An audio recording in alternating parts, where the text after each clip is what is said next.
नमस्कार, मैं हूं आपके साथ वैशाली और आप देख रहे हैं अनंत टीवी लाइव। आइए बढ़ते हैं खबरों की ओर। मध्य प्रदेश के खंडवा जिले से इंसानियत को शर्मसार करने वाली घटना सामने आई, जहां शादी के कार्यक्रम में एक 45 वर्षीय आदिवासी महिला के साथ सामूहिक दुष्कर्म किया गया, फिर हत्या कर दी गई। हत्या से पहले आरोपियों ने महिला के साथ ऐसी हैवानियत की कि बच्चेदानी तक बाहर निकल आई। इस घटना के बाद से इलाके में सनसनी फैल गई। पूरी घटना खालवा थाना क्षेत्र के रोशनी चौकी क्षेत्र की है।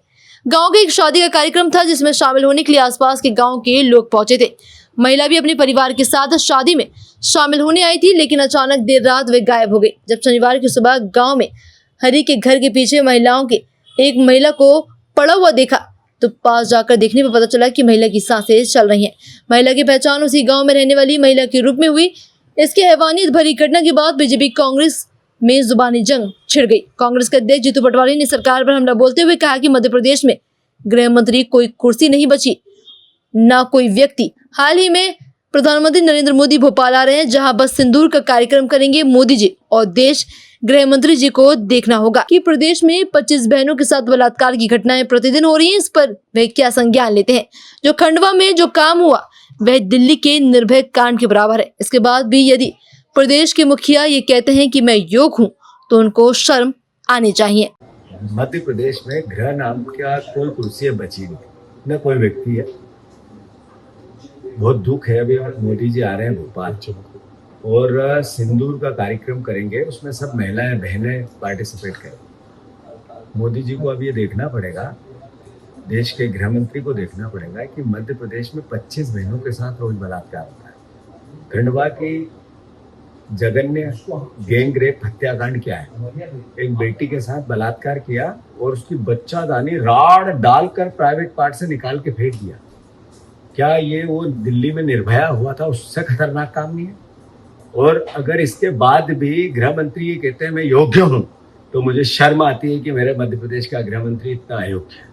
सर, खंडवा में एक 45 वर्षीय आदिवासी महिला के साथ गैंगरेप की घटना आई है। कांग्रेस ने कभी काफी तीखे आरोप सरकार पर लगा है। देखिए, जो घटना हुई है बड़ी दुखद है और भारतीय जनता पार्टी की पूर्ण संवेदनाएं हैं उस परिवार के साथ। लेकिन आपने ये देखिए, उस पे जो अपराधी हैं वो अपराधी उनके परिवार के परिचित रहे हैं, परिजन हैं, और परिचित होने के बाद उनको पुलिस ने गिरफ्तार कर लिया है।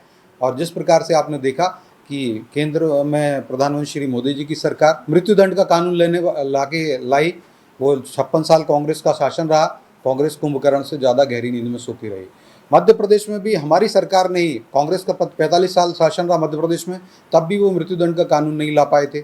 हमारी सरकार ने ही वो मृत्युदंड का कानून लेके आए। जीरो टॉलरेंस से जो भी अपराधी हैं, अपराधियों को मृत्युदंड तक के कानून सजा देने के लिए हमारी सरकार प्रतिबद्ध है। ऐसे कानून बनाए, उसमें जीरो टॉलरेंस पर कार्रवाई हो रही है। लेकिन अगर ये सामाजिक जिम्मेदारी भी है, कांग्रेस के नेतागण इस प्रकार के बयान देते हैं, उनकी एक्टिविटीज़ जो हैं अपराधियों को बल देती हैं। कैटालिस्ट का काम करते हैं कांग्रेस के नेताओं के बयान और उनकी एक्टिविटीज़।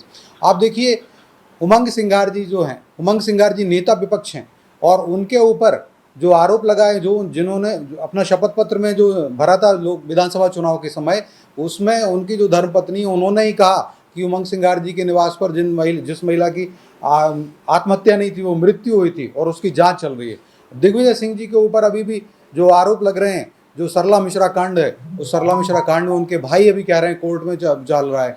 तो और जीतू पटवारी जी स्वयं माताओं बहनों का अपमान करने वाले, वो उनमें चाशनी और रस ढूंढने वाले। मुझे लगता है कांग्रेस के नेताओं का और समस्त राजनीतिक दलों की भी यही जिम्मेदारी है।